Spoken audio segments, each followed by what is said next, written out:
E aí, pessoal, eu sou o Isaac, sejam muito bem-vindos ao 5º episódio do podcast Pod Gen de Jovem para Jovem. Oi, gente, eu sou a Mariana e hoje a gente tem uma convidada muito especial no nosso podcast.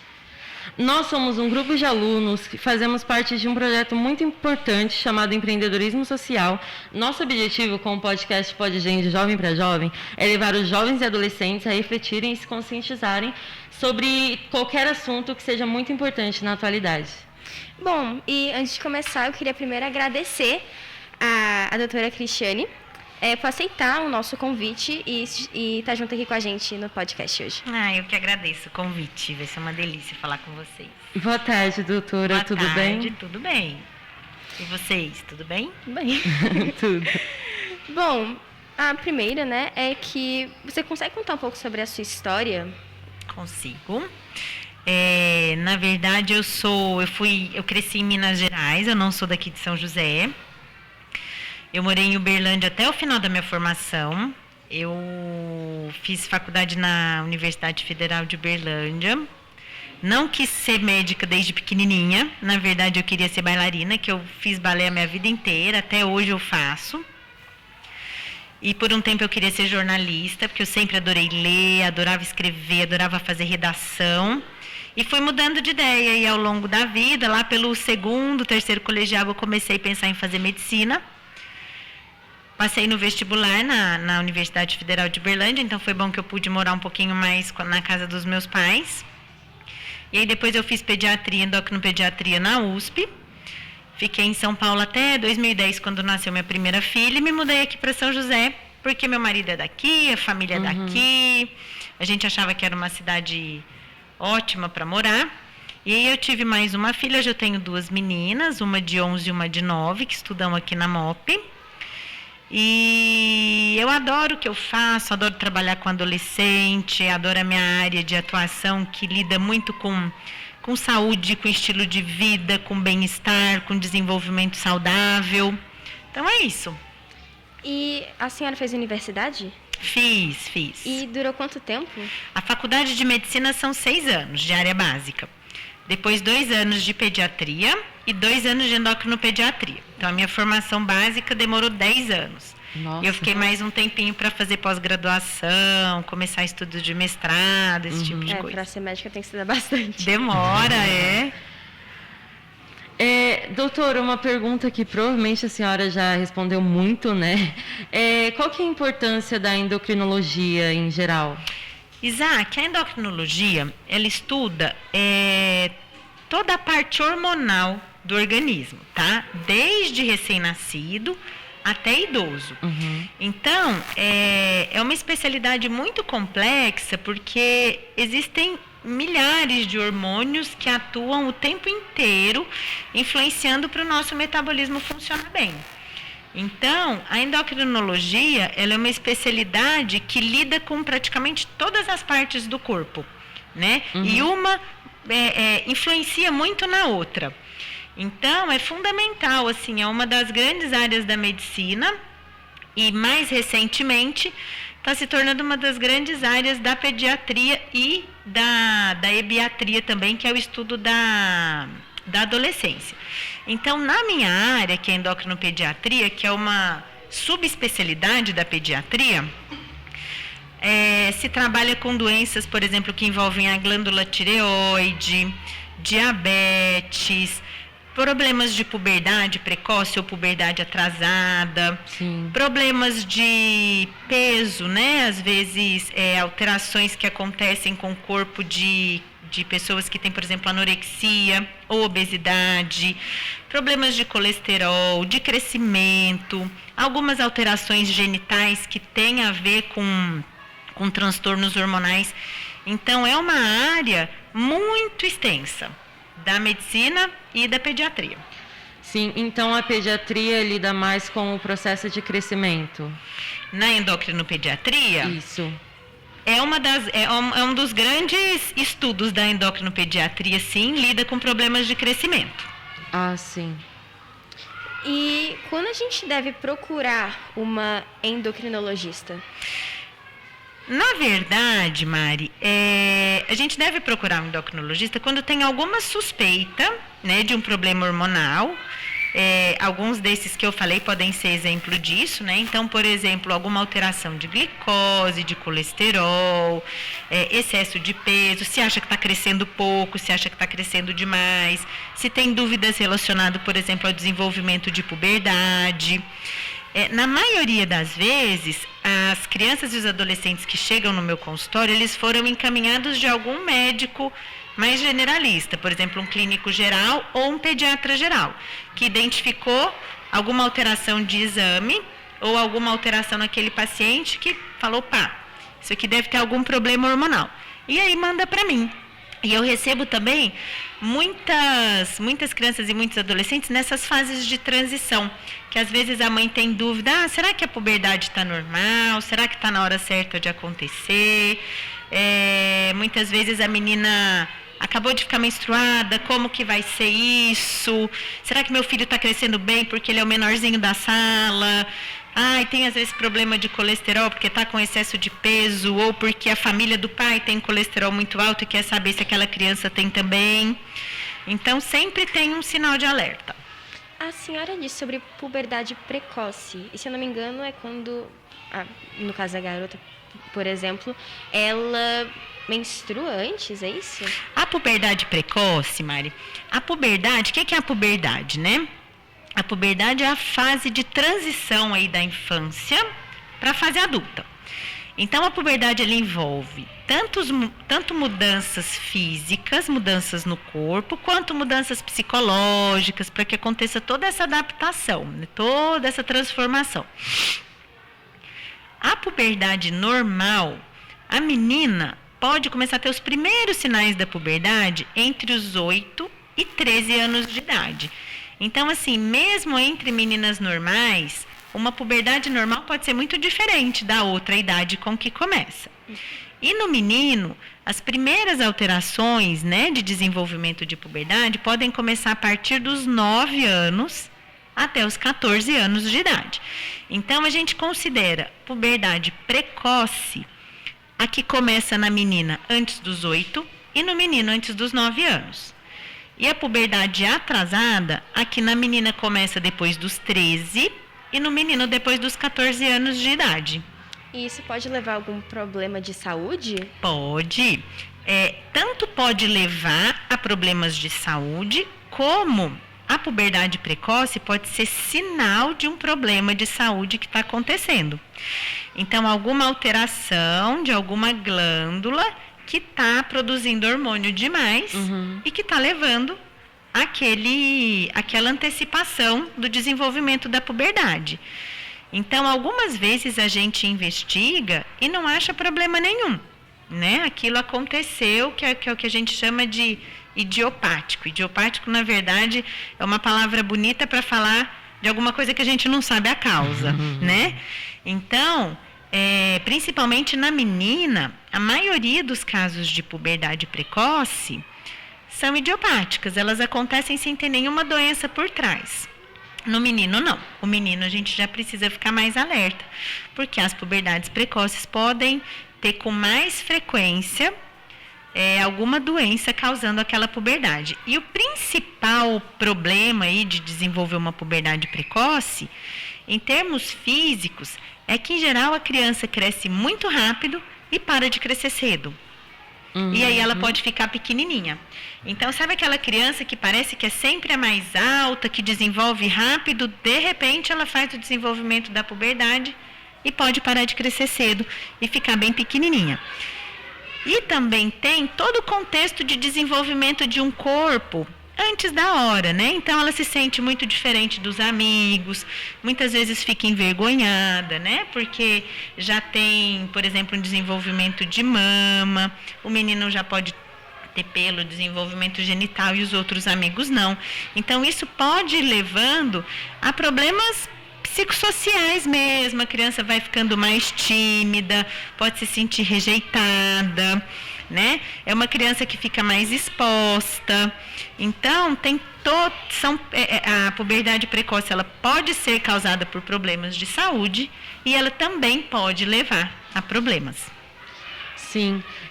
Doutora, mudando um pouco da puberdade, qual que é a importância da atividade física, tanto para a saúde mental quanto a própria saúde física? Tá. Isaac, eu costumo falar que para a gente ser saudável, precisamos de 3 coisas principais. Uhum. Comer bem, dormir bem e mexer o corpo, né? Então, a atividade física, ela é essencial para a gente ter vitalidade física, para que o nosso corpo ele atinja todo o potencial que ele tem, né? De força muscular, de preparo cardiovascular, isso ajuda a prevenir muitas doenças, isso traz bem-estar. Quando a gente faz atividade física, a gente libera muitos hormônios de bem-estar, substâncias que trazem prazer, que ajudam a gente a relaxar, que são as endorfinas, né? Que melhoram a qualidade de sono, oxigena o cérebro. Então, a atividade física também ajuda na concentração, numa noite bem dormida, numa pessoa mais descansada no dia seguinte. Ela melhora a função intestinal, ajuda no controle de peso. Então, a atividade física, em qualquer fase da vida, é fundamental para uma vida saudável. Melhora tudo, né? Melhora tudo, tá? Não é só o corpo, não. Tanto que agora, nessa fase da pandemia, muitas pessoas que tinham, né, um hábito de fazer atividade física, ou até mesmo as crianças que às vezes não era uma atividade física ali com o professor, mas brinca na rua, brinca no parquinho, vai no aniversário do amiguinho no buffet. A pandemia diminuiu muito a movimentação das pessoas, né? Sim. E teve muito ganho de peso, piora na qualidade de sono, aumento do número de dor de cabeça, de enxaqueca.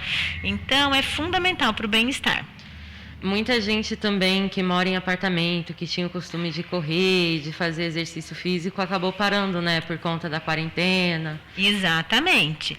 E quando a gente fala em atividade física, Isaac, não é só aula de alguma coisa, aula de futebol, aula de dança, aula de judô. Atividade física, ela engloba toda a movimentação. Então, por exemplo, subir uma escada, correr na hora do intervalo, andar a pé até algum lugar. Tudo isso é considerado atividade física. Então, tem muitas pessoas que não fazem uma aula de um exercício físico programado, mas têm uma vida ativa.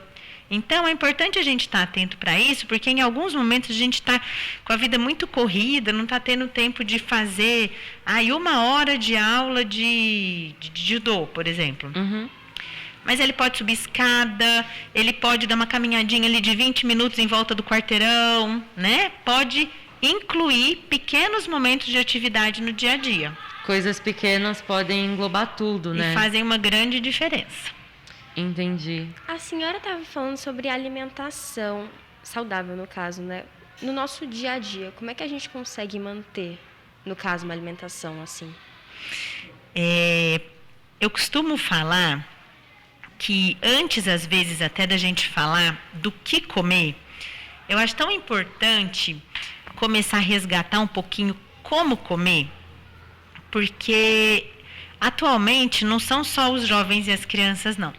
Todo mundo está habituado a fazer 1000 coisas ao mesmo tempo, né? E às vezes na hora do almoço a gente quer responder a mensagem, quer mandar o e-mail, quer ver o vídeo que não assistiu.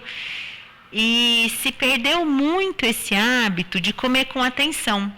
Então eu falo que comer saudável, antes de falar do que comer, como que a gente vai comer, né?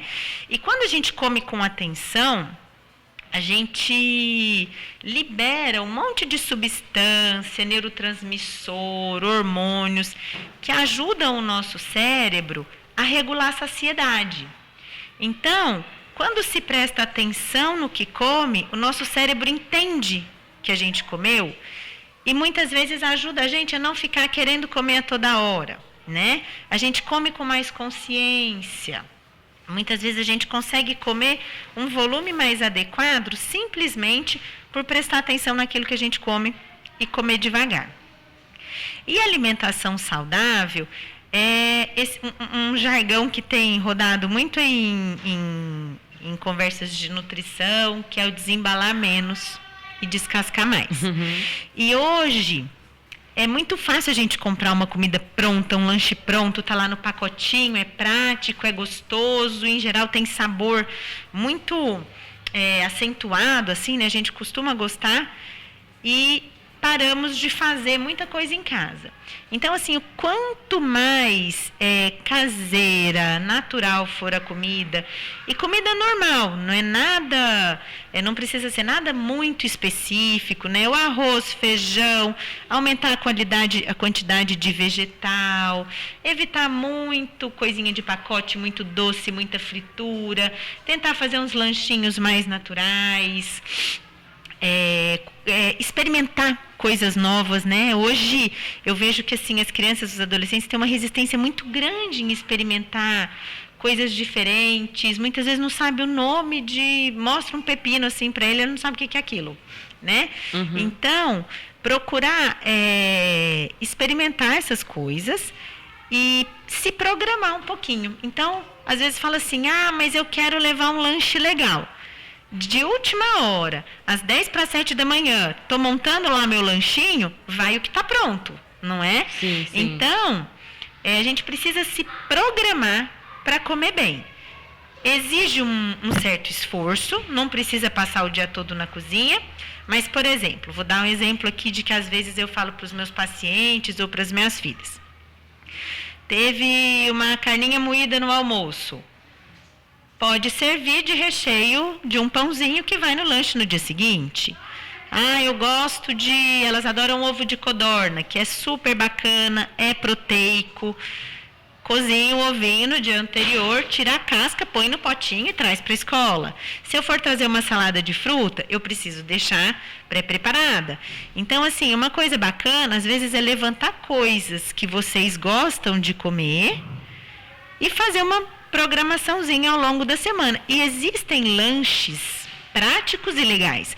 Então, quer ver um lanche bacana que traz carboidrato, traz um pouquinho de proteína, mata a fome, ajuda a segurar a fome até a hora do almoço? Por exemplo, uma esfirra é legal, um quibe assado é bacana, o ovo, sou fã do ovo, uma frutinha e água, um sanduichinho com uma carne que teve no almoço do dia anterior. Eu mando muito para as meninas espetinhos de tomatinho com queijo, um pouquinho de azeite e orégano. Então, para lanchinho e alimentação saudável em geral, às vezes a gente tem que pensar um pouquinho fora do tradicional, né? Eu já vi que as meninas às vezes me falaram que tem amiguinho que traz comida japonesa. Super legal. Então, assim, é pensar em como comer, o que comer, se programar um pouquinho para isso, conhecer os alimentos. E quando a gente conhece, a gente entende o porquê de comer bem, a gente conhece um pouquinho dos alimentos, fica muito mais fácil aceitar e começar a incluir aquilo no dia a dia. E algo estranho, você falou que um dos amigos de uma filha sua, ele tinha levado sushi, né? Então, eu tinha uma amiga que eu também levava macarrão. Sim. Isso é algo muito estranho, nem sei se é saudável no caso. Então, na maioria das vezes, Mariana, quando a gente traz alguma comidinha, costuma ser mais saudável até do que qualquer lanche embalado. Então, por exemplo, pega o macarrão.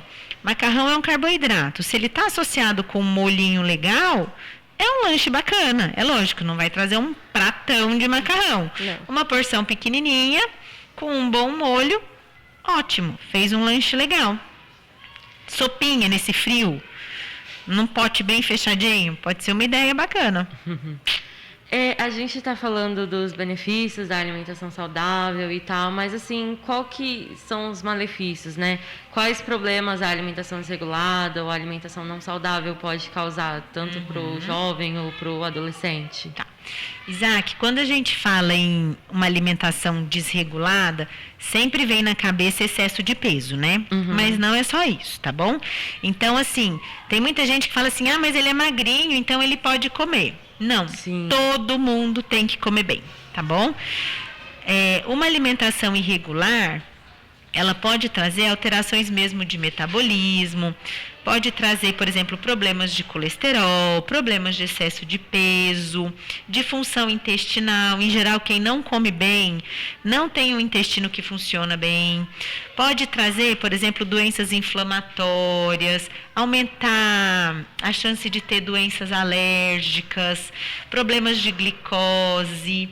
Então, é aquilo que a gente estava conversando antes, é um dos 3 pilares aí do bem-estar inicial, é comer bem. Uhum. Doutora, na sua opinião, o que é o peso ideal? Isaac, o peso ideal é uma coisa tão discutível. A gente tem tabelas de análise do peso ideal para determinada idade, para determinada altura. Mas quando a gente fala só de peso, é muito difícil porque, por exemplo, tem pessoas que têm mais músculo e pesam mais, muitas vezes, do que uma pessoa que tem uma composição corporal com mais gordura, mas nem por isso o que é mais pesado é menos saudável, né? Então, a gente tenta se basear pelas tabelas de índice de massa corporal, mas cada indivíduo tem um ideal de saúde para ele, né?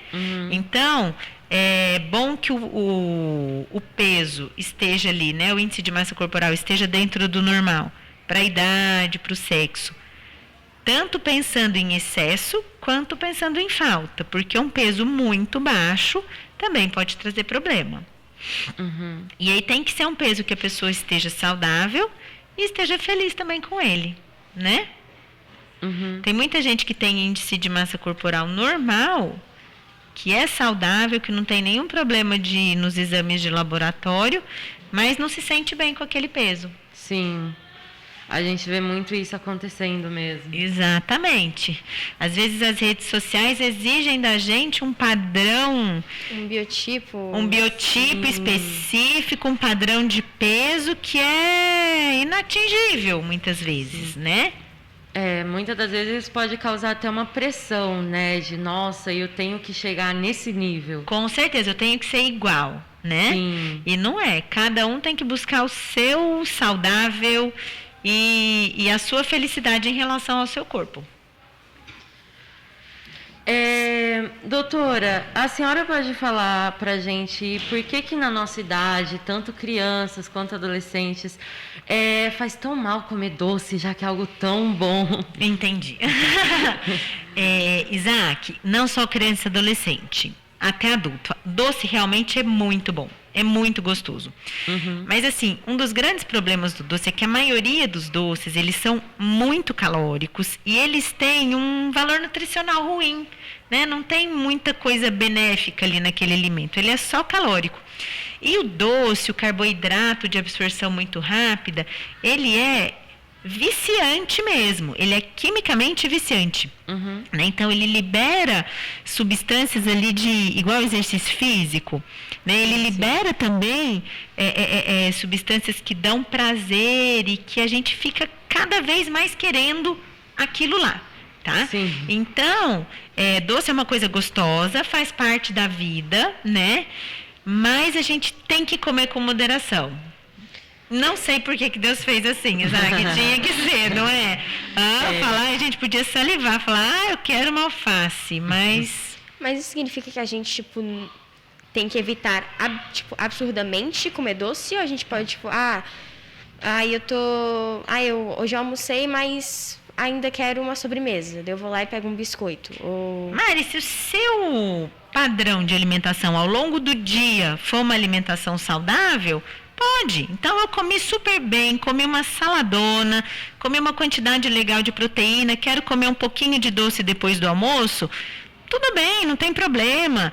Talvez aquele dia, eu falo, às vezes, tentar comer o doce o dia que faz atividade física, buscar alternativas mais saudáveis de doce. Então, por exemplo, quem gosta de chocolate, ir tentando comer cada vez mais os chocolates mais amarguinhos. Hoje a gente tem umas castanhas que tem coberturinha de chocolate mais amargo e que pode ser uma alternativa legal também, entendeu? Tentar os doces menos industrializados, ao invés de comer um bolinho de pacote, comer um bolinho mais caseiro, mas não é proibido, tá? Dentro do seu equilíbrio ali do dia, cabe um docinho. Entendi. Aliás, tudo demais, tudo em muito grande quantidade é ruim, né? Exato. Tudo muito ou tudo muito pouco, né, Isaac? Pode ser ruim. Mas a pessoa que, por exemplo, é muito viciada em doce tem que ter uma autoconsciência, né? Tipo, não, por exemplo, hoje meu almoço não foi tão saudável, não tá dando certo, melhor uma fruta. Exatamente. Tipo. Buscar frutas que às vezes ajudam um pouquinho na vontade de matar esse doce. E uma coisa muito óbvia, mas às vezes a gente não faz. Não ter tanto doce em casa. Que a partir do momento que a gente não tem, já diminui a ansiedade. Porque se eu tenho aquele doce lá no armário, eu vou ficar, eu vou comer, não vou comer. Aí eu vou, não vou, mas eu quero, mas eu não posso, mas eu quero comer. Se a gente não tem, acabou, não tem. Aí você vai lá, come uma fruta, toma uma água, se distrai com outra coisa e deixa para comer aquele sorvete delicioso lá na sorveteria. Vai lá, toma o sorvete e pronto. Às vezes acaba esquecendo até, né? Exatamente. Quando você não tem alternativa, Isaac, não tem jeito. Se o doce não tá lá, não vai comer doce demais. Entendi. A senhora mencionou que o sono é um fator muito importante para nossa saúde, tanto física quanto mental. Você acha que o celular, ele atrapalha muito o sono? Isaac, não só o celular, os eletrônicos como um todo, né?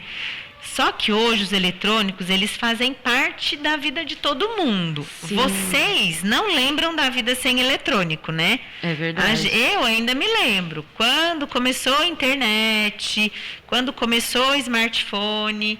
Vocês não, isso faz parte da vida de vocês. Então, é bacana usar, precisa usar, mas dá para usar de uma forma mais inteligente, que interfira menos no sono. Por quê? A regulação do sono, ela tem uma ação hormonal importante. E como que o nosso organismo regula, né? Ao longo do dia, tem produção de hormônios que deixam a gente mais ativo, mais acordado, que aceleram, por exemplo, o metabolismo, o batimento cardíaco, e tem hormônios que ajudam a gente a relaxar. E a forma como que a gente vive, né? O que a gente faz ao longo do dia vai dando dicas para o nosso corpo de que se é para ficar acordado ou se é para descansar. Então, o celular, né, e os eletrônicos em geral, tablet, computador, principalmente essas mídias interativas, elas estimulam muito os nossos neurônios, né? E se a gente usa eles muito no período noturno, nosso organismo pode se confundir mesmo, né? E falar, não, se eu estou tendo tanta atividade agora, tanta luminosidade, então não é para eu produzir os hormônios de relaxar ainda, é para eu continuar em atividade. Sim. E isso pode tanto atrapalhar, pegar no sono, quanto ter um sono de qualidade. Um sono que você vai acordar descansado no dia seguinte. Às vezes você está tão cansado que até consegue dormir rápido, mas tem aquele sono meio agitado, aquele sono que fica acordando muito. Fora que quando a gente está lá com o celular o tempo inteiro, a gente acaba indo dormir cada vez mais tarde. Sim. Não é? Uma conversa puxa outro, um vídeo puxa outro, um post do Instagram puxa outro, e aí vai embora o tempo. Então é muito importante a gente cuidar do tempo de sono e da qualidade de sono. Então, se for usar muita tela, muito tablet, que agora isso precisa ser usado, né, nessa coisa do online, vamos usar mais de dia, fazer alguns intervalos aí a cada 1 hora de uso de tela, se expor um pouquinho ao sol, que aí a nossa glândula entende que naquele momento é dia e que mesmo com luz artificial, depois de um tanto de tempo é noite, para vocês poderem relaxar e ter um sono de qualidade. Entendi. E agora, já mais generalizando um pouco, o que a senhora considera um estilo de vida saudável? Um estilo de vida saudável? Mari, estilo de vida saudável é um estilo de vida que cuida do corpo, né, de uma forma saudável, sem exageros, que cuida também da mente, que é feliz, que é seguro, que tem amigos, que faz atividade física, que mexe no eletrônico, mas que também tem contato com a natureza, que consegue ser feliz na escola, que consegue se divertir. Então, estilo de vida saudável engloba tudo. Cuidar do corpo, cuidar da mente e ser feliz. Sim. Doutora, aproveitando esse momento, é claro que não é tão normal ter uma endocrinologista tão renomada assim à nossa disposição. A senhora gostaria de deixar alguma fala, alguma mensagem para o nosso público, para as pessoas que estão nos ouvindo? Eu gostaria, sim. Eu gostaria de falar, vou falar para vocês adolescentes, tá? Que é uma fase de transição, é uma fase muito gostosa, é uma fase que tem que ser feliz. E que para todo mundo buscar viver com qualidade, com atenção, às vezes dar uma pausinha do eletrônico e tentar se interessar um pouquinho pela vida do amigo, né? Tentar uma conversa direta, fazer um pouquinho mais de atividade física, né? Já que tem tanto conhecimento aí à disposição, buscar saber informações mesmo que faça diferença para a vida de vocês, né? Um pouquinho além das redes sociais. E estar atento às diferenças, respeitar, né? O jovem, respeitar a criança, respeitar o diferente.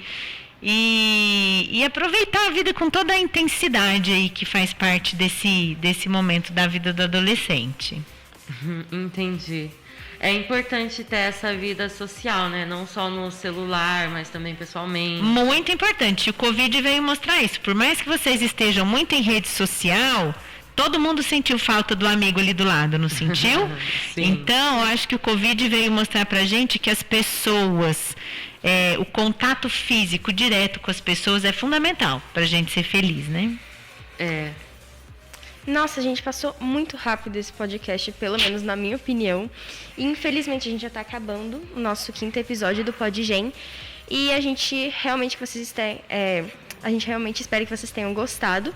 Foi um bate-papo muito bacana, tanto para nós, adolescentes, quanto para você também, quanto para os pais que também estão assistindo.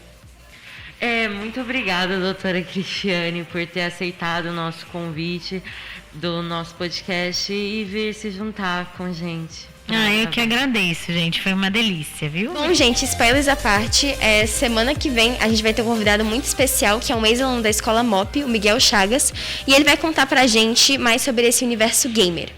E bom, muito obrigada a vocês que acompanharam o nosso episódio de hoje.